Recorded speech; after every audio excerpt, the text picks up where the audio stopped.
Maglalagay ako ng cooking oil. Igigisa ko na tong bawang.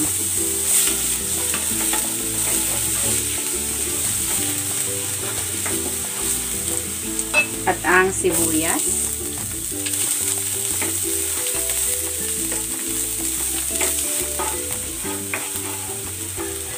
Igigisa ko na itong giniling.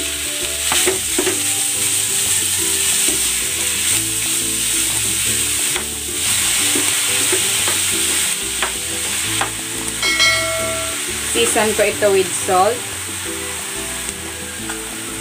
paminta, at maglalagay din ako ng oyster sauce.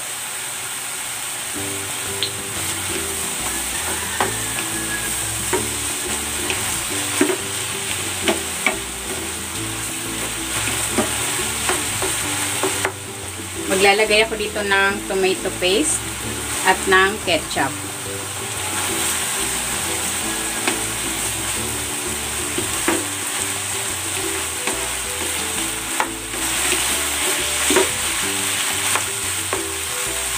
Ilalagay ko na rin itong carrot.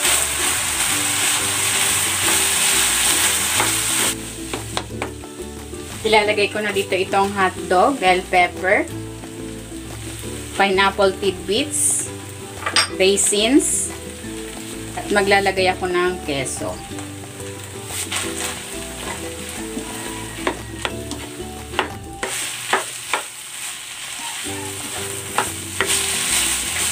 Ayan, okay na ito.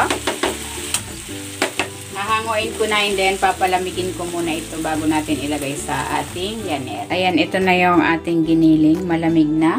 Maglalagay ako dito ng 4 na itlog. Ayan, haluin natin.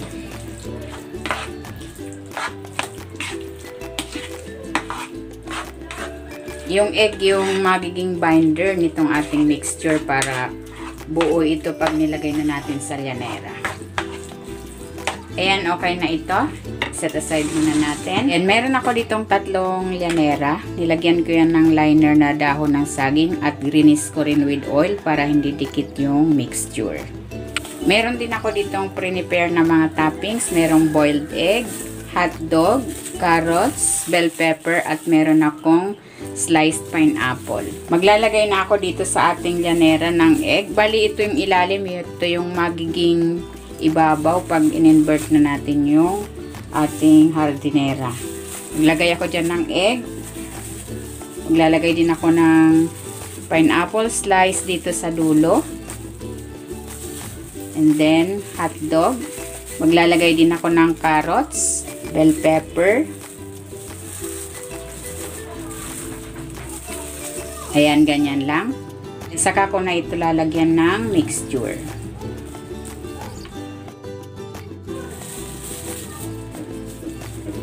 Ayan, okay na ito.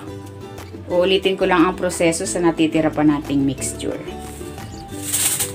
Ayan, lalagyan ko na ito ng oil.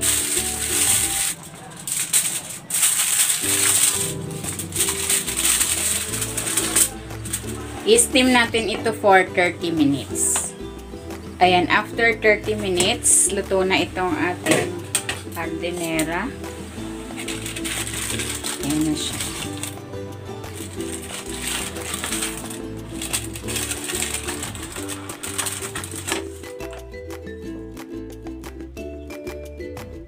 Ito na, ready na itong ating hardinera.